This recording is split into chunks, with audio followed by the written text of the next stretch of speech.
very close to my heart story because this takes place, as you'll find, in 1960, and I was born in 1959, 2 years before this, and I was born a couple states up from where this took place, Wow. Virginia. So Ron's going to read with us, and we're going to start though with reading a few words that Ruby Bridges' mother wrote about this book. Are you guys ready to listen to what Ruby Bridges' mother has to say? Okay. I'm going to do English first. Yeah, English first. Okay. Our Ruby taught us a lot. She became someone who helped change our country. She was part of history, just like generals and presidents are part of history. They're leaders, and so was Ruby. She led us away from hate, and she led us near to knowing each other, the white folks and the black folks. Ruby's mother. Este es un mensaje de la mamá de Ruby. Dice, Ruby nos enseñó una lección a todos. Ayudó a producir un gran cambio en nuestro país. Ella hizo historia del mismo modo que los generales y los presidentes hacen historia. Son líderes y Ruby también. Y Rubí también lo supo ser, nos apartó del odio y nos ayudó a acercarnos para conocernos mejor a los blancos y a los negros. La mamá de Rubí. All right, so we're going to dive into the story here. Ruby Bridges was born in a small cabin near Tylerton, Mississippi, where we were very poor, very, very, very poor, Ruby said. My daddy worked picking crops. We just barely got by. There were times when we didn't have much to eat. The people who owned the land were bringing in machines to pick the crops, so my daddy lost his job, and that's when we had to move. I remember leaving us leaving. I was 4, I think. So there she is sitting there with part of the truck that brought the mechanical picking tools in. In 1957, the family moved to New Orleans. Ruby's father became a janitor. Her mother took care of children during the day. After they were tucked in bed, Ruby's mother went to work scrubbing floors in a bank. Every Sunday, the family went to church. We want our children to be near God's Spirit, Ruby's mother said. We want them to start feeling close to Him from the very start. A picture of Ruby, mom putting the kids to bed at night. At the time, black children and white children went to separate schools in New Orleans. The black children were not able to receive the same education as the white children. It wasn't fair, and it was against the nation's law. In 1960, a judge ordered 4 black girls to go to 2 white elementary schools. 3 of the girls were sent to McDonough.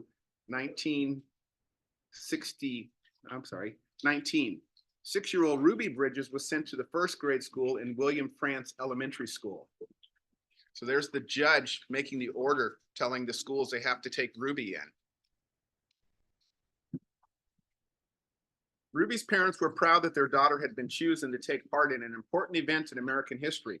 They went to church. We sat there and prayed to God, Ruby's mother said, that we'd all be strong and we'd have courage and we'd get through any trouble, and Ruby would be a good girl and she'd hold her head up high and be a credit to her own people and a credit to all the American people. We prayed long and we prayed hard. On Ruby's first day, a large crowd of angry white people gathered outside the Frantz Elementary School. The people carried signs that said they didn't want black children in a white school. People called Ruby names. Some wanted to hurt her. The city and state police did not help Ruby. The President of the United States ordered federal marshals to walk with Ruby into the school building. The marshals carried guns because people were really angry and didn't want her there, so they had to have the police and the federal police protect her. Every day for weeks that turned into months, Ruby experienced that kind of school day. She walked to the Frantz school surrounded by marshals, wearing a clean dress and a bow in her hair and carrying her lunch pail. Ruby walked slowly for the first few blocks. As Ruby approached the school, she saw a crowd of people marching up and down the street. Men and women and children shouted at her. They pushed towards her. The marshals kept them from Ruby by threatening to arrest them. Ruby would hurry through the crowd and not say a word. I'm going to interrupt you just for a minute because I want to show everybody this amazing piece of artwork. Here is an image of Ruby that was done by, oh my gosh, it's se me fue, it happened to me last time, Norman Rockwell. So sorry. This is a really, really famous painting, and I'm going to walk around with it so everybody can see it. But for the people in Zoom, you can see there is Ruby, and she's really, really, we focus on her, but we also see how small she is. We can see the marshals walking with her, and they're really much bigger than she is. And then you can see that back here, you can see that somebody has been throwing things that looks like tomatoes at her. And imagine how frightening that would be, you guys. I'm going to walk around with this so you can see it. This is an amazing Norman Rockwell painting.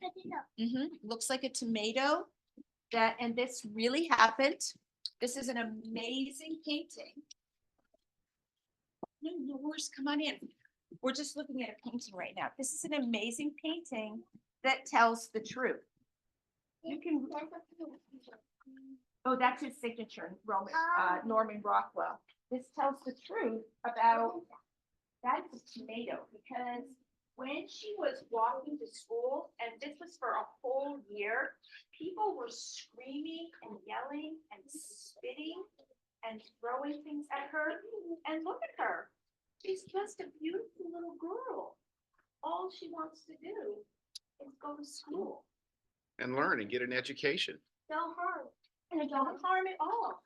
She just wants to have what every little girl should have. But it was a different time in this country, and not that was when I was a child. So it was not that long ago, and we have really come a long ways in this country because of what Ruby did. Yeah, Really I mean, did. Ruby, the bravery of a little girl. She was what, 6 years 6 old? years old. How old are you guys? 8. If you're 6 years old, stand up. Do you have any 6 years? If you're 6 years old, stand up. Oh my gosh. So you guys, just imagine, you're some of the littlest kids. Just imagine what it would be like to be walking to school where no one wanted you there. And having adults yelling at you. Horrible. Okay, you guys can sit down. Thank you. This way. Afterwards, okay, Roll. Oh, it's about Ruby Bridges? Okay, go for it. Rowan, come on up here so everybody can hear you in Zoom land as well. Okay, thank you. She's getting rid of her apple. Okay, come on over here, sweetie. Is Ruby Bridges still alive? Yes, very she is. much so. Yes, she How is. old is she? He would be 68 or 69. Wow. Yeah, she's still alive and she's still making a difference in this world, and she's still promoting equal access and education for everybody. Wow is right. Okay, thank you. Okay, you ready? Let's, Let's keep focused, guys. all right. The white people in the neighborhood would not send their, all right, we're going to start just on this page again. The white people in the neighborhood would not send their children to school. When Ruby got inside the building, she was all alone except for her teacher, Miss Hurley. There were no other children to keep Ruby company, to play with and learn with, to eat lunch with. But every day, Ruby went into the classroom with a big smile on her face, ready to get down to the business of learning. She was polite and she worked well at her desk. Miss Hurley said she enjoyed her time there. She didn't seem nervous or anxious or irritable or scared. She seemed as normal and relaxed as any child I've ever taught. So Ruby began learning how to read and write in an empty classroom in an empty building. So can you imagine being in this school all by yourself, the only student? Yeah. I love that. Well, not for the this days. For a whole year. Yeah, Oh, that. yeah. A whole year. Sometimes I'd look at her and wonder how she did it, said Miss Hurley, how she went by those mobs and sat there all by herself and yet seemed so relaxed and comfortable. Miss Hurley would question Ruby in order to find out if the girl was really nervous and afraid, even though she seemed so calm and confident. But Ruby kept saying she was doing fine. The teacher decided to wait and see if Ruby would keep on being so relaxed and hopeful, or if she'd gradually begin to wear down or even decide that she no longer wanted to go to school. And part of that was because Ruby's parents were really encouraging her that she was really making a difference, that it was a lot for a 6-year-old to be responsible for making changes in the country, but that's what kept Ruby's head high and kept her going to school. The one morning something happened. Miss Hurley stood by a window in her classroom, and she usually did, watching Ruby walk towards the school. Suddenly, Ruby stopped right in front of the mob of howling and screaming people. She stood there facing all these men and women. She seemed to be talking to them. Miss Hurley saw Ruby's lips moving and wondered what Ruby could be saying. The crowd seemed ready to kill her. The marshals were frightened. They tried to persuade Ruby to move along. They tried to hurry her into school, but Ruby wouldn't budge. Then Ruby stopped talking and walked into the school. Okay. When she went in the classroom, Miss Hurley asked her what happened. Miss Hurley told Ruby that she'd been watching and that she was surprised when Ruby stopped and talked with the people in the mob. Ruby became irritated. I didn't stop and talk with them, she said. Ruby, I saw you talking, Miss Hurley said. I saw your lips moving. I wasn't talking, said Ruby. I was praying. I was praying for them. Every morning, Ruby had stopped a few blocks away from school to say a prayer for people who hated her. This morning, she forgot until she was already in the middle of the angry mob. So she was trying to reach out, and even though these people were angry at her, she wanted them to have a good life and have a better understanding. When school was over for the day, Ruby hurried through the mob as usual. After she walked a few blocks and the crowd was behind her, Ruby said the prayer she repeated twice a day before and after school. Please, God, try to forgive these people, because even if they say these bad things, they don't know what they're doing. So you could forgive them, just like you did these folks a long time ago when they said terrible things about you. Later that year, 2 white boys joined Ruby at the Franz Elementary School. Their parents were tired of seeing the boys get into mischief around the house when they could have been in school and learning. The mob became very angry when the first white boys went back to school, but those boys were soon joined by other children. We've been sitting back and letting our children get cheated out of an education because some people have tried to take the law into their own hands, one parent said. It's time for us to fight for the side of the law and for our children's rights to go to school and get their education. They all did get their education, Ruby and a growing number of boys and girls who went to school with her.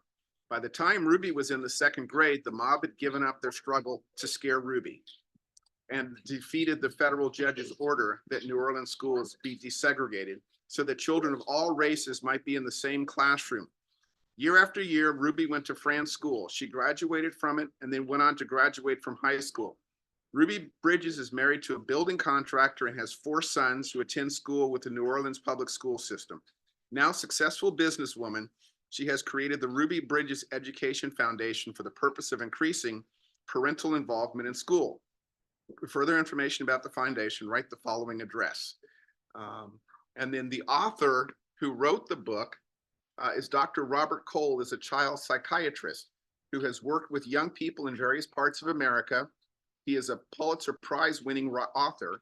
He received his AB from Harvard University and his master's degree from Columbia University College of Physicians and Surgeons. Dr. Cole is a research psychiatrist for the Harvard University Health Service. His distinguished list of books include Crisis of Child in 5 volumes. So a very important person thought that this story was very important to tell. And as we tell this story, we don't forget and we don't go backwards, because it's very important. History is very important to know where we've come from, what we've done, and the goals we've achieved to get to where we are today. So it's very important. Thank you so much, Ron. I am really, really inspired every time I read about Ruby. I'm wondering if you guys have any comments or questions about Ruby's story. Yes, Rowan, come on up. Squeeze in here so everybody can see you. Nice and loud, Mika. Okay. Is Ruby Bridges still in that school? Her grandkids are probably in the school. They went to public schools. They didn't pull them out and put them in special schools. They went to schools that all the local kids went to. Are they kids black or white? They're black. I'm black too. Uh-huh. And we're really proud of you, Rowan. Yeah. Are you proud of who you are? I think you are absolutely. And a lot of people work through. I was just talking earlier that tomorrow is election day. And when my parents were in high school, they weren't allowed to vote unless they took a test. Now, all of What? us now, But is So that because your parents were African American? yes, because Did white people have to take that test? they did not. They Wow. wanted to try to keep people from voting. So there were all these barriers to success. And so in high school, every year they were taught how to fill out a 3x5 card, because the test was you had to fill out a little card and you had to have your name, address, and phone number in the exact spot. And when they laid a template over that card, if any of your writing was outside of the square, you weren't allowed to vote. Wow. So Just you had to amazing. memorize exactly where to put everything on that card. So that was actually taught in school on how they had to do that. Amazing and just horrible to consider. So it was a way of keeping people from being able to vote. Right, because when you vote, you have a say. And that's one of the most important things in America, is that when you vote, you get to decide who's going to be your city council member, who's going to represent you on the school board, who's going to be the president of the United States. So it's very important to vote. Because of what my parents did, I have never missed an election, because they worked so hard so that I would be able to vote, that I do not take that for granted. So I vote every election. Right on. That's a great example. Now you want to come up? Why didn't in the old years they had to fight against white skin and black skin? Because the white people were the majority. They were the ones they made the rules. They were the police officers. They were the school principals. They were the congressmen. They were the president. They made all of the rules. And if you want to keep the rules the same, the way that people did it was to keep other people from having a say. So that's why the voting is your right to say how you want things, to have representatives of who you want to represent you. That was a good question, Mija. Thank you. Alexander.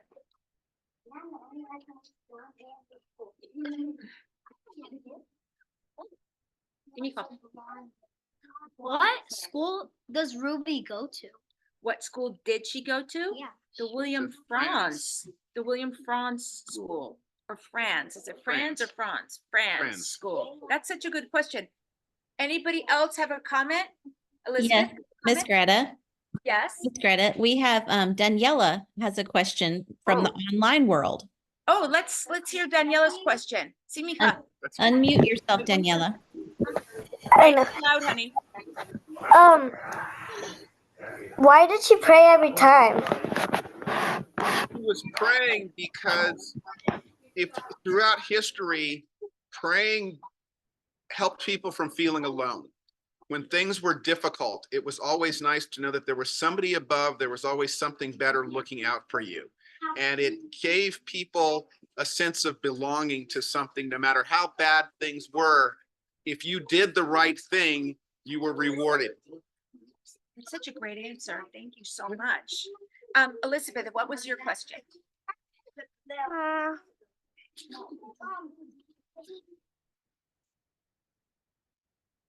I'm having trouble hearing, so I want you guys to. Thank you. Go ahead, Elizabeth. How Ruby eat at the lunch? How did she eat lunch? She would bring her lunch to school Oh. back then. So her mom got up early in the morning and made her lunch to go to school. And she had a lunch bag where she brought her lunch to school every day. Lunch? Lunch. Yeah, good. Yes, vente. Xavier. Y luego Luis. Vente. What's your question, Mija? Why they got to like in separate schools? Because people did not think that the races should mix. They did not believe that Black people were smart as white people. They felt that they were superior and they could keep them from getting an education, because if you keep somebody from getting an education, you can keep them from getting good jobs, and you can always keep them at a lower level. They aren't the same. It's really hard for these children to understand that. Yeah, because it's not really happening today, but it does in little In little so ways, little little ways. ways, It's yeah. not as blatant as it was. Yes, Luis. Um, um, well, why do they don't like Ruby Bridges? Why did It- the white people not like Ruby Bridges? Yeah, why? Just because the color of her skin. They It didn't wasn't, like her because they she was didn't black. know her. It was just because they felt that they were better than she was and she didn't deserve to be with them. It's hard to Yeah, understand, that's- isn't it? Yeah. Yeah. Okay, Amelia, vente. I love what you guys are doing. You're not quieting down now and you're really listening to the questions. Do you know why the black people are not the boss? Why were the black people not allowed to be the boss? Oh, so the way that black people got here is that they were brought here to work. So they were picked up from the country they were living in, put on a ship and brought here to work for free. And so that's how people were raised. The white people were raised that black people were just there to work. They weren't equal. They were just there to do work. Do you remember when we talked about slaves? Right. Do you remember? You don't remember talking about that? We'll be talking about it. And that the word that I use, which is a strong word, is kidnapped, Yes. stolen. But that's the truth. Yeah. That they did. The Africans did not choose to come here. No. They were stolen from their own families and their own country and forced to work for white people. And they were not treated like people. They were treated like an animal you would trade a dog or a cat. They weren't perceived as being part of society.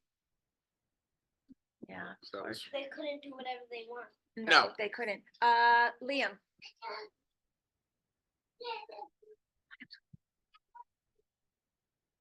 Why did the government want the people to walk with her? the marshals walked to protect her because where she was in the South. And do you remember anything about the Civil War? Yeah. I don't think so. Okay. No. There was a big divide between the northern part of this country and the southern part of the country. And the southern part of the country was dependent on agriculture. So they did a lot of farming, which was very labor intensive. So they needed people to do the farm work. And that's why the white people just wanted the black people to just do the farm work. They didn't want them to be educated, just to work. They were trapping them. Yeah. They stole them and they kidnapped them and then they trapped them. And the reason that Ruby's parents wanted her to go to school and get an education is so that with an education, you can get a better job. You can read. If you can read, you can do more things. And once you learn how to read and math, then you can go on to further school. And that was very important and a lot of minority families. That's why it's important for your kids to get an education, because an education is one of the things that opens the doors to opportunity. For sure. Violeta, yeah.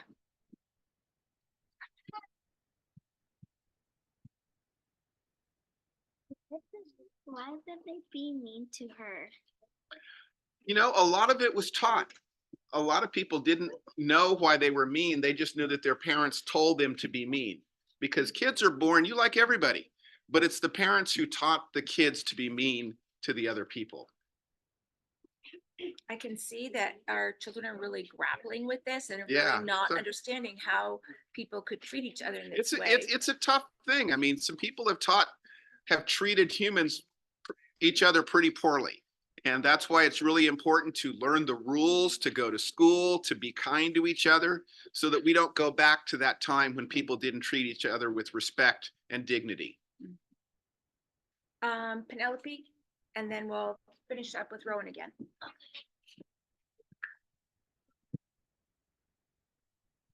Why did they not like her because her skin color? It wasn't her particular. They did not like any black people going to school with their kids. So it wasn't like they didn't like Ruby. They just didn't like anybody who looked like Ruby. And it was a sad thing. And luckily today we have black elected officials. We have black vice president. We have people of all races doing different things, and that's why we have come a long ways. But it's important to remember how we got here, so that we don't go back to that. We don't Really. treat people differently. We treat everybody the same. Thank you. Okay, we're gonna finish up our questions unless there's some out in Zoom land. We're gonna finish up with our friend Rowan. Why did Ruby Bridges have to go to that school? There is other schools. So the difference in schools then was that there were Black schools, but they did not get the books. They didn't get the paper. They didn't get the pencils. So if you wanted to learn, you needed to be where the books were. You needed to be able to where learning is easier when you're in a classroom, when there's other students where you can discuss ideas. And so that's why it was important. And also, the president at the time saw that it was not good for our country to keep going in a segregated or separated schools. It was the law at the time that it was supposed to happen. It was happening in the northern part of the country, but not in the South. So Ruby peers and her other students were the first ones to kind of open this door. And that's why we have the doors open for all students today. And I want to pipe in because I've done a little research on this and done some reading. Not only was Ruby very brave, but her parents were so brave. And so little Ruby made a tremendous sacrifice with her bravery, but her parents allowing her to be that brave and to walk day after day. And to know that she could have that strength, to know that she was the one who could carry the burden of a lot of other kids in opening the door. She was like pushing this big door open for a lot of people. And once that door is open, then you can allow other students to come along. But it took real guts and real strength. That's why we're so proud to remember her, because she taught us about that kind of strength. And that's why hopefully most of us in our school will be walking with Ruby on November 14th all together to remember her walk. Is Miss Ruby? Greta, Yes, we do have Daniela. Looks like she has a question, and also Grace has a question. awesome, Do great. Daniela first. When was she born? 1957, I think. Yes, 1957. Wait. Or was it 59? 1951, because she was 6 years old. when Oh she yeah, went, there you so. go. Nice. I have a problem with that. Just one second. Great. And then Grace.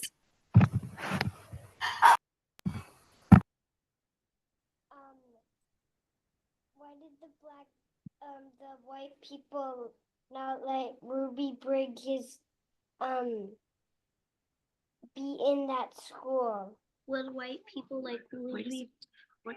What if? They didn't let her in the school because unfortunately that's just the way things were, and people wanted to keep things the way they were. And so it took a presidential order to change the way things were. So it was important that she was the first to open that door to changes. So it took not only our government and the president of the United States, but it took a little girl and her family to really push this forward. And it's just it's an amazing story of bravery, and it's an amazing story of what one child Can make a do. difference. Just all of you guys.